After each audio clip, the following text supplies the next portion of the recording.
وہ تو سیاست سے بہت دور ہے کہ آپ سیاست میں کیوں نہیں آ رہے، تو انہوں نے کہا تھا کہ میں زندہ رہنا چاہتا ہوں۔ بلاول میرے کزن ہیں، اچھے انسان ہیں اور مجھے ان سے بہت پیار ہے۔ ذوالفقار بھٹو جونیئر جو ہے وہ باقی سیاست میں آنا چاہ رہے ہیں، کیا کرنا چاہ رہے ہیں؟ بلاول بھٹو کا کزن جو کہ ان کا مخالف ہے وہ سیاست میں قدم رکھ سکتا ہے۔ راوی واپس کرو، مجھے راوی میرا لوٹا دو، آرمی چیف کو 5 سال کے لیے مقرر کرنا، یہ اتنے بڑے ایشو نہیں ہیں۔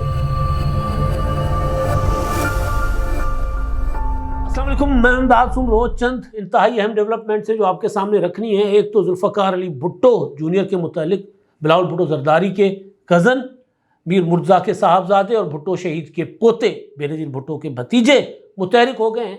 کیا وہ سیاست میں آ رہے ہیں؟ کیا ان کی سیاست سے بلاول بھٹو زرداری یا پیپلز پارٹی کو کوئی خطرہ ہے، یا ان کے ارادے کچھ اور ہیں؟ ایک تو اس پر بات ہوگی۔ دوسرا، پاکستان کے لیے خطرے کی گھنٹی بجا دی گئی ہے اور پاکستان خطرناک قسم کے حالات سے دوچار ہونے جا رہا ہے۔ ایک ملنگ جس کا بھی میں نے ذکر کیا لاڑکانے کا، اور ایک ملنگ لاہور کا ہے جو لاہور میں آلودگی کے خلاف اکیلا در در بھٹک رہا ہے، مظاہرے کر رہا ہے اور کہہ رہا ہے کہ ساڑیاں ساواں سانو واپس کرو۔ میں اس پر بھی بات کروں گا۔ اور جو ذوالفقار علی بھٹو یعنی بھٹو جونیئر وہ کیا کر رہے ہیں، اس کا براہ راست تعلق ہے یعنی لاڑکانہ کے اس ملنگ کا لاہور کے اس ملنگ سے۔ اس پر میں ڈیٹیل سے آپ کے ساتھ بات کروں گا۔ اور ایک چیز بلوچستان کے حوالے سے، کیونکہ بلوچستان میں دہشت گردی کے خطرات بڑھتے جا رہے ہیں اور حکومت نے الرٹ کر دیا ہے بلوچستان کے حوالے سے۔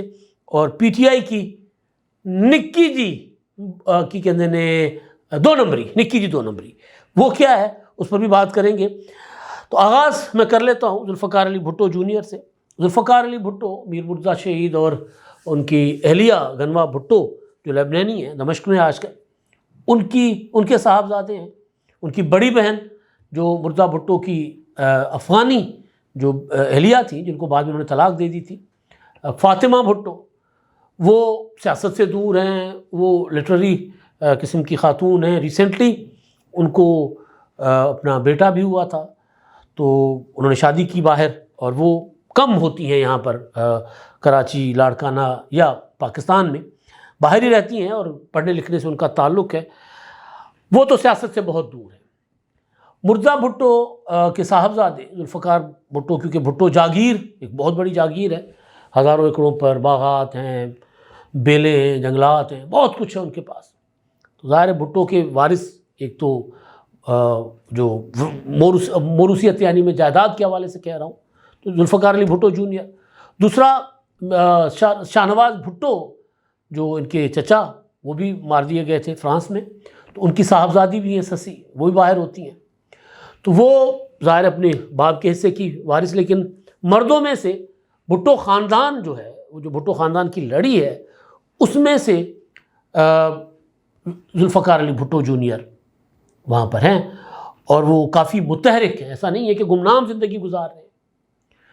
پہلے آپ نے دیکھا ہوگا کہ وہ باہر کبھی پیرس میں، کبھی لندن میں، وہ چولا پہن کر، وہ فقیروں والا، وہ جو خاص طور پہ جو ملنگ رقص کیا کرتے ہیں، دھمالے ڈالا کرتے ہیں، اس طرح کے وہ آرٹسٹوں کے لباس میں وہ پھرا کرتے تھے۔ رلی وہ خود ہی اپنے ہاتھ سے سیتے ہوئے، آپ نے ان کی ویڈیوز دیکھی ہوں گی، انٹرویوز بھی ان کے سنے ہوں گے۔ ایک انٹرویو بڑا ان کا تھا جس میں جو جملہ ان کا وائرل ہوا تھا، انٹرویو کرنے والے نے سوال کیا تھا کہ آپ سیاست میں کیوں نہیں آ رہے، تو انہوں نے کہا تھا کہ میں زندہ رہنا چاہتا ہوں۔ پھر جب سندھ آئے، لاڑکانہ میں آ کر پڑھائی شڑھائی مکمل کر کے، جب یہاں آ کر اپنے انہوں نے عملی زندگی کا آغاز کیا، تو یہاں پر انہوں نے ذوالفقار علی بھٹو جونیئر نے جو بلائنڈ ڈولفن ہے، انڈس ڈولفن جس کو کہتے ہیں، بلہن کہتے ہیں ہم سندھی اور سرائکی میں اس کو، اس کی نسل ختم ہو رہی تھی، تو اس نے بلہن بچایو تحریک کا فاؤنڈیشن کا آغاز کیا، سکر میں ایک مرکز بنایا، اور سارا دن دریا کے کنارے پہ بیٹھ کر وہ جو ایکسپرٹ تھے، جن کو پتہ ہوتا تھا کہ کہاں کہاں جو ہے یہ جو انڈس ڈولفن ہے یہ کہاں کہاں ہو سکتی ہے، اس کو کیسے بچایا جا سکتا ہے، اور کن کن کینالز میں سکر بیراج کے ذریعے یا گڈو بیراج کے ذریعے جو ہے وہ چھوٹی چھوٹی نہروں میں چلی جاتی ہے اور وہاں جا کر انسانوں کا شکار ہو جاتی ہے۔ تو اس کے لیے یعنی ماحولیات، بیسیکلی سیلاب آیا ریسنٹلی، تو ننگے پاؤں اپنے علاقے میں وہ پھرتے رہے۔ سیاست سے ان کا براہ راست کوئی دور دور تک تعلق نہیں۔ ریسنٹلی ان کا ایک اور انٹرویو تھا، اور اس کا چھوٹا سا کلپ بڑا وائرل ہوا۔ انٹرویو کرنے والا بلاول بھٹو کے متعلق ان سے بار بار سوال پوچھ رہا تھا، تو ذوالفقار جونیئر نے ایک جملہ کہا، بڑا دلچسپ جملہ۔ اور وہ یہ کہ بلاول میرے کزن ہیں، اچھے انسان ہیں اور مجھے ان سے بہت پیار ہے اور مجھے پیارے ہیں وہ. یہ کہہ کے انہوں نے سیاست کے متعلق یا بلاول کے اگینسٹ جو اسٹیٹمنٹ توقع کی جا رہی تھی یا جو ظاہر بطور صحافی ہم نکالنے کی کوشش کرتے ہیں اگلوانے کی، وہ انہوں نے نہیں کیا. تو لگ یہ رہا تھا کہ یہ جونیئر جو ہیں ذوالفقار علی بھٹو جونیئر، بلکہ جن کو ان کے والد صاحب کی جو جماعت ہے شہید بھٹو، پیپلز پارٹی شہید بھٹو گروپ، ان کا نعرہ ہے بھٹو کا وارث بھٹو، اور تصویر ہوتی ہے ذوالفقار جونیئر کی، اور یہ سیاست سے بہت دور. لیکن ابھی کچھ دن پہلے سے وہ متحرک ہوئے.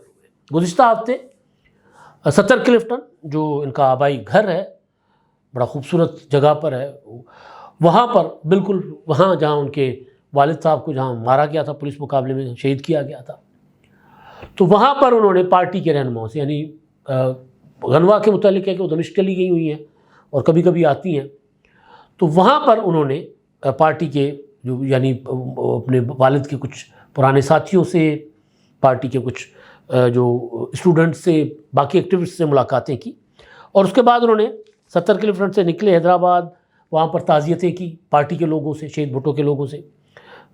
اس کے علاوہ کنڈیارو گئے، وہاں پر انہوں نے تعزیتیں کی. پھر ریسنٹلی ہمارے دوست نثار کھوکھر صاحب، میں نے ان سے کافی ڈیٹیل اس میں لی ہے، لاڑکانہ کے جرنلسٹ ہیں اور بہت قریب سے بھٹو فیملی کی سیاست کو رپورٹ بھی کرتے رہتے ہیں اور سندھ کی سیاست پر بڑی ان کی گہری نظر بھی ہے. ان سے میں نے چیزیں سمجھنے کی کوشش کی، تو انہوں نے مجھے بتایا کہ جی ریسنٹلی شہداد کوٹ میں، اور وہ ویڈیو انہوں نے بھی شیئر کی تھی اپنا فیس بک پر، تو جہاں سے مجھے چیز کلک کی کہ یار میں ذرا پتہ تو کروں کہ ذوالفقار بھٹو جونیئر جو ہے وہ واقعی سیاست میں آنا چاہ رہے ہیں، کیا کرنا چاہ رہے ہیں. کیونکہ انہوں نے کہا تھا کہ جی میں زندہ رہنا چاہتا ہوں، سیاست میں اس لیے نہیں آنا چاہ رہا. یعنی ان کا اشارہ سیدھا سیدھا تھا کہ ان کے دادا، ان کے باپ، ان کے چاچا، ان کی پھپھی، ان کی دادی ایون وہ بھی ماری گئی تھی نا ایک طرح سے، حالات نے ان کو مار دیا تھا، زندہ لاش بنا دیا تھا نصرت بھٹو صاحبہ کو. تو جملہ تو بڑا کلیئر تھا نا کہ جی میں تو زندہ رہنا چاہتا ہوں، اس لیے سیاست نہیں کرنا چاہ رہا. یعنی میں سیاست کر کے اپنے بڑوں کی طرح مرنا نہیں چاہتا. میں ایک، اور وہ ہے بھی خوبصورت انسان، مست مولا آدمی ہے، مست ملنگ آدمی ہے وہ. مطلب وہ کبھی کہیں بیٹھے ہوتے ہیں زمین پر، کبھی کہیں بیٹھے ہوتے ہیں. یعنی اگر وہ سیاست نہ بھی کریں تو بھی وہ ذوالفقار علی بھٹو کی جاگیر کے گدی نشین ہے، اور وہ بڑی جاگیر ہے ان کی، کوئی چھوٹی جاگیر نہیں ہے. لیکن وہ بہرحال ایک سادہ سے آدمی، عام شلوار قمیض پہنے ہوتے ہیں. اب جب اپنا محرم عاشور جب ہوتا ہے تو ستر کلفٹن کے باہر خود ہی بیٹھ جاتے زمین پر، اور وہاں پر سبیلیں اور نظر و نیاز کر رہے ہوتے ہیں. تو خیر، تو وہ میں نے ویڈیو نثار کھوکھر صاحب نے شیئر کی.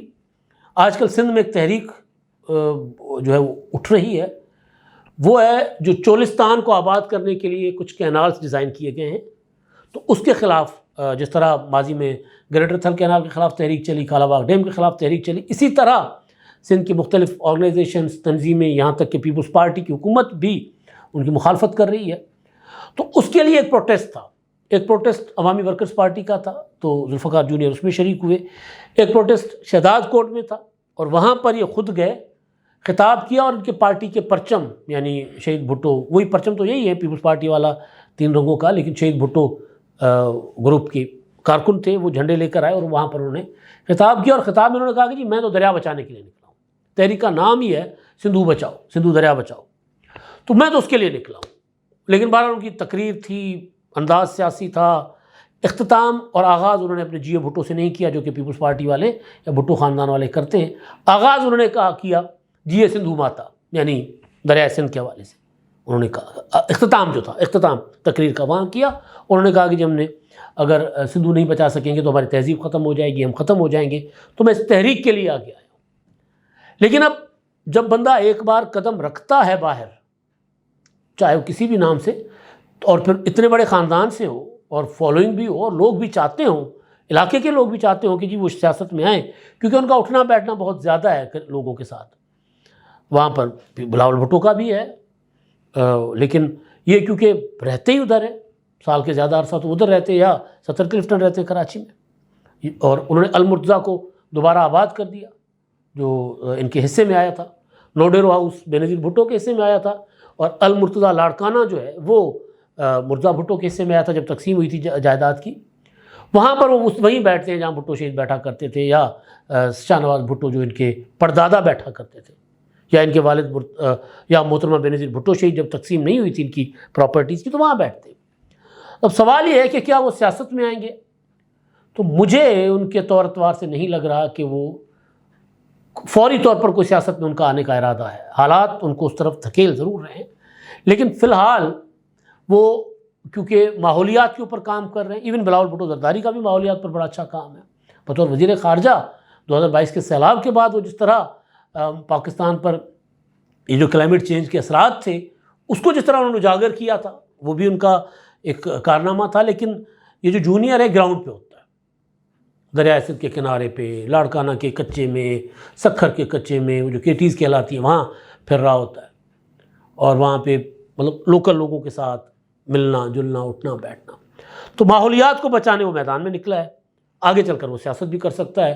اگر وہ سیاست کرے گا تو کسی سے اس کو خطرہ نہیں محسوس کرنا چاہیے، کیونکہ سیاست ہر کوئی اپنے اپنے حصے کی کرتا ہے اور اپنی اپنی آئیڈیالوجی اور اپنے اپنے ویژن کے مطابق لوگوں کو اپنی طرف کھینچتا ہے۔ اور ظاہر ہے یہ کوئی اس طرح کا تو ہے نہیں ذوالفقار علی بھٹو جونیئر کے کوئی سیاست میں جو کچھ عمران خان صاحب نے گند گھولا ہے، کوئی اس طرح کا گند گھولے گا تقسیم در تقسیم، اس طرف تو وہ جائے گا نہیں نوجوان۔ اور لوگ ظاہر اس کو بھٹو کے وارث کے طور پر اس سے پیار بھی کرتے ہیں، بلاول بھٹو سے اس سے زیادہ لوگ پیار کرتے ہیں، وہ بے نظیر کا بیٹا ہے اور وہ سیاست میں براہ راست۔ لیکن نیگیٹیوٹی کوئی چیز اس میں نے ذوالفقار جونیئر میں نہیں دیکھی، اور وہ پریکٹیکلی لائم لائٹس میں آنا شروع ہوا ہے، اور کوئی اس میں وہ نہیں ہے کہ وہ کس موڑ پر آ کر سیاست میں نہ آئے۔ ممکن ہے، امکانات یہ ہیں کہ سیاست میں آ کے اور وہ اپنے کزن کے ہمراہ ہو لے، یہ بھی ہو سکتا ہے۔ یہ بھی ہو سکتا ہے کہ اس کے بالکل مد مقابل کھڑا ہو۔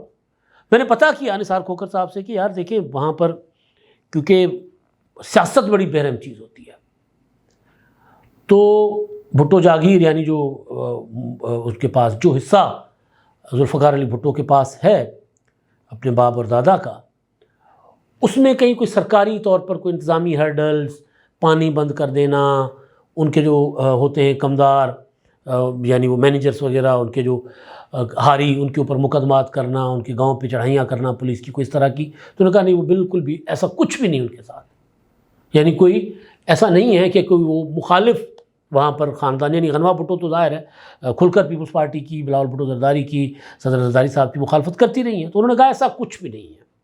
وہ سیاست میں آنا چاہیں تو ان کو شاید کوئی روک ٹوک نہ ہو، لیکن بہرحال میری اور نثار کھوکھر صاحب کی رائے تقریباً یہی تھی کہ فی الحال وہ ماحولیات کے اوپر کام کر اس لیے ایکٹیو ہوا ہے، لیکن آگے جا کے اس چیز کا امکان ہے کہ ذوالفقار علی بھٹو کا پوتا بلاول بھٹو کا کزن جو کہ ان کا مخالف ہے وہ سیاست میں قدم رکھ سکتا ہے۔ فی الحال وہ اپنے جنگل اور بیلے اور دریا بچانے کے لیے نکلا ہوا ہے۔ لاہور کا ملنگ اظہر مادھو نام کا ایک نوجوان ہے، بڑے بڑے بال ہیں، وہ بھی آپ کو کہیں رقص کرتا ہوا نظر آئے گا گھنگرو پہن کے۔ پنجابی کو بچانے کی وہ اس کی تحریک ہے، پنجابی زبان کی، کافی عرصے سے وہ راوی واپس کرو، مجھے راوی میرا لوٹا دو، اس کی تحریک چلا رہا ہوتا تھا راوی کے کنارے پر بیٹھ کر۔ اب آج کل جو لاہور کا حشر ہوا ہے، سانس نہیں لے سکتے آپ، لاہور کیا پورے پنجاب کا سانس نہیں لے سکتے۔ تو میں ایک دن آتے ہوئے نا سوچ رہا تھا گھر سے کہ یار یہ سب سے بڑا مسئلہ ہے پاکستان کا، نہ چیف جسٹس کی ایکسٹینشن یا ریٹائرمنٹ، یہی آفریدی کی کو چیف جسٹس بنانا، آرمی چیف کو 5 سال کے لیے مقرر کرنا، یہ اتنے بڑے ایشوز نہیں ہیں جتنا بڑا مسئلہ ہمارے لیے کلائمیٹ چینج اور یہ سموگ ہے جو ہمارے پھیپھڑے بند کر رہا ہے، جو تو اس کے اوپر کوئی نکل ہی نہیں رہا۔ اور ہم دیکھیں کیسی کمال قوم ہے کہ بھائی آپ حکومت کے اوپر پریشر ڈالیں گے تب جا کے حکومت آج سے کام شروع کرے گی اور 10-15 سال تک ہمیں صاف فضا جس میں ہم کم از کم سانس لے سکیں میسر کر سکتی ہے۔ حکومت سے مراد ریاست، کوئی نہیں اٹھ رہا، کوئی آواز نہیں اٹھا رہا، بنداس بغیر ماسک کے لوگ پھر رہے ہیں سڑکوں پر، کوئی مسئلہ ہی نہیں ہے۔ لیکن یہ جو لاہور کا ملنگ ہے نا، یہ اظہر مادھو، میں نہیں جانتا کون ہے، میں صرف اس کو سوشل میڈیا پہ فالو کرتا ہوں، اور یہ ملنگ نکلا صرف 3-4 لوگ، خواتین تھیں اور لڑکیاں تھیں، مرد تھے، نوجوان تھے، وہ 3-4 لوگ، انہوں نے پلے کارڈ اٹھائے ہوئے ہیں کہ یہ ہماری سانسیں ہمیں واپس کرو، پنجابی میں لکھا ہوا ہے ہمارا لاہور اصل ہمیں واپس کرو۔ تو یہ دو ملنگ ہیں، ایک لاہور کا ملنگ ہے، ایک لاڑکانہ کا ملنگ ہے. وہ ادھر ماحولیات کے لیے کام کر رہا ہے اور یہ ادھر کام کر رہا ہے. اس کے ساتھ بھی کوئی بہت زیادہ لوگ نہیں، اس کے ساتھ بھی بہت زیادہ لوگ نہیں ہیں. ان دونوں کے ساتھ لوگ کم از کم ان پوائنٹس پر اکٹھے ہوں یا ان کی طرح نکلیں تو جا کر ہماری نسلیں جو ہیں لاہور میں آباد رہ سکتی ہیں، ورنہ نہیں. پنجاب میں پورے میں نے پہلے بھی گزارش کی تھی کہ ہمیں نہیں پتا کہ موہنجو دڑو ایک خوبصورت تہذیب یافتہ شہر سے مردوں کا ٹیلا کیسے بنا. موہنجو دڑو جو کا مطلب ہے مردوں کا ٹیلا، وہ کیسے بنا ہمیں نہیں پتا. ہمیں نہیں پتا کہ ہڑپا کیسے تباہ ہوا تھا، لیکن ہم دیکھ رہے ہیں کہ لاہور اور پنجاب کیسے تباہ ہو رہا ہے. ایک رپورٹ ہے بڑی خطرناک قسم کی، آپ سنیں گے آپ کے رونگٹے کھڑے ہو جائیں گے. ہم اس پر بات نہیں کرتے کیونکہ لوگ بات سنتے نہیں ہیں، اور جو ظاہر لوگ بات نہیں سنیں گے تو پھر بات کرنے والا بات نہیں کرے گا اس طرح. انٹرسٹ جس چیز میں ہوتا ہے سیاست میں، عمران خان نے کیا گالی نکالی، مریم نواز نے جواب میں کیا کہا، رانا ثناءاللہ نے کیا کہا، فلاں نے کیا بھڑک ماری، گنڈا پور نے کہاں اپنی مونچھوں کو تاؤ دیا، لوگ یہ سنتے ہیں. خبر ہے اور ایشیا پیسیفک کلائمیٹ رپورٹ ہے 2024، اور اس کے مطابق جو تبدیلیاں آ رہی ہیں نا، یہ ماحولیاتی تبدیلیاں، اس میں 2070 تک پاکستان کی جی ڈی پی میں 21% کمی کا سامنا ہوگا. اور یہ رپورٹ بتا رہی ہے کہ 2070 تک پاکستان میں چاول اور مکئی کی پیداوار تقریباً 40% جو ہے وہ کم ہو جائے گی. اور ظاہر ہماری آبادی بڑھ رہی ہے تیزی کے ساتھ، آبادی بڑھے گی اور ہماری اجناس جو ہیں، ہمارا جو غلہ جو ہے، اناج جو ہے وہ کم ہوگا. سویابین کی پیداوار 20% اور گندم کی پیداوار 45%. گندم کی پیداوار 45% تک کم ہو سکتی ہے. مچھلی کی پیداوار، مچھلی کے کاروبار سے وابستہ افراد کو 20% پیداوار میں کمی کا سامنا کرنا پڑ سکتا ہے. موسمیاتی تبدیلیوں کی وجہ سے درختوں کی پیداوار میں 10% تک کمی کا امکان ہے. موسم گرما میں اضافے کے باعث بجلی کی کھپت میں 40% تک اضافے کا امکان ہے. یعنی ہمارے پاس خطرناک قسم کی صورتحال 2040 تک ہمیں دیکھ سکتے ہیں ہم کہ پورا کا پورا سال گرمی ہوگی. آج میں بیٹھا ہوں نا آپ کے سامنے، آج 11 نومبر ہے اور 11 نومبر کو اے سی چلا کے بیٹھا ہوں پنکھے کے بغیر. نارملی بھی آپ پنکھے کے بغیر سو نہیں سکتے.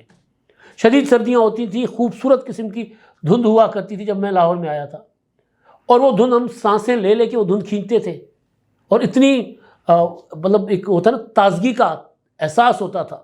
اور اب بند کمروں میں سانس لیں تو یوں لگتا ہے کہ جیسے سانس گھٹنا ہو رہی ہے، سانس بند ہو رہی ہے. تو یہ جو تباہی ہے اس کی طرف کسی کی توجہ نہیں ہے. یہ دو ملنگ ہیں، یہ اس طرف لگے ہوئے ہیں کہ دریا کو بچاؤ، لاہور کو سانسیں واپس کرو. تو اس لیے مجھے لگتا ہے کہ مردہ اور اپنا ذوالفقار جونیئر کسی کے لیے خطرہ نہیں ہے.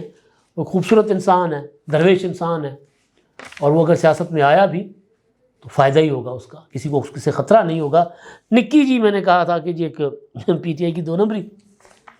تحریک انصاف کراچی نے ایک ضمنی بلدیاتی انتخابات ہو رہے ہیں کراچی میں، اس کے لیے وہاں کراچی کے صدر ہے راجہ اظہر صاحب، انہوں نے خط لکھا ہے سندھ کے الیکشن کمشنر کو کہ انتخابات جو ہیں بلدیاتی ضمنی انتخابات وہ کروائے جائیں رینجرز کی نگرانی میں. دیکھیں نا تحریک کیا چل رہی ہے ان کی، اور ادھر کہہ رہے ہیں کہ رینجرز کی نگرانی میں انتخابات کروائیں. یعنی وہ جو عمران خان کہہ رہا ہے وہ صرف اور صرف اس لیے ہے کہ جی میرے ساتھ مل کے کرے فوج سیاست. آخری چیز جو بلوچستان کے حوالے سے، بلوچستان میں جو ٹرینیں چلتی ہیں چمن سیکشن پر، کوئٹہ چمن سیکشن پر، ان کے لیے ہائی الرٹ جاری کر دیا گیا ہے کہ وہاں پر بھی اسی طرح کے حملے ہو سکتے ہیں جس طرح کوئٹہ میں پرسوں ہوا تھا، خودکش حملے، یا لوگوں کو جو ہے وہ نشانہ بنایا جا سکتا ہے. اور اس کے لیے وزیر داخلہ جو ہے محسن نقوی صاحب بلوچستان میں تھے کل، تو انہوں نے ایک میٹنگ کی سرفراز بگٹی صاحب کے ساتھ، امن و امان کی میٹنگ تھی، اس میں سویلین اور فوجی حکام بھی تھے سارے. اس میں انہوں نے کہا کہ جو کچھ بلوچستان کو چاہیے مرکز سے امن و امان قائم کرنے کے لیے، دہشت گردی کے خاتمے کے لیے، وفاقی حکومت وہ سب کچھ دینے کو تیار ہے. ہم کئی محاذوں پر ہمیں چیلنجز کا سامنا ہے. امن و امان کا معاملہ ہو، ماحولیاتی تبدیلی کا معاملہ ہو، اور سیاسی محاذ ہو، معیشت کا محاذ ہو، ہر طرح ہمیں چیلنجز کا سامنا ہے۔ دیکھتے ہیں حکومت یا ریاست ان چیلنجز سے کیسے نبرد آزما ہوتی ہے۔ اب تک کے لیے اتنا ہی، اللہ حافظ۔